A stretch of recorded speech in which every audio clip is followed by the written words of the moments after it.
we had these great zucchini plants. They were doing really well. And then somebody came and took the biggest one. There was only one big one. They harvested it. And right afterwards, I'm talking about a day after, everything started to rot. They just basically started to decay, all of them.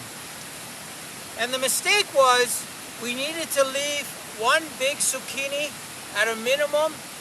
And what that zucchini does, it has a back and forth with the plant. And what I mean by that is, it's like a battery. It'll send messaging back to the leaves and the stem, and the leaves and the stem will send a message back to the zucchini. So it's like having a great big battery that is controlling and aiding these plants, these leaves. When you remove the first big zucchini, you're actually really hurting these plants.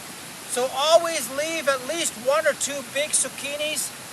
Even if you use it for seeds or whatever, leave at least, especially when the plant is starting to grow, is make sure that you leave one of the big ones or two of the big ones.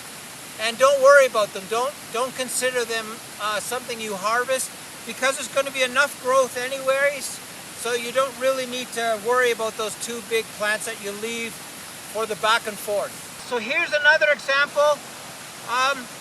What we need to do is allow one of these orange or yellow zucchinis to get really big, leave it on the plant, harvest everything else. There's going to be so many zucchinis coming off this plant.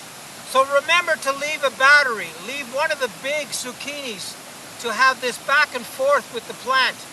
It doesn't matter what variety or color of zucchini, just always have a few big ones that are like a power pack for the rest of the plant to do extremely well.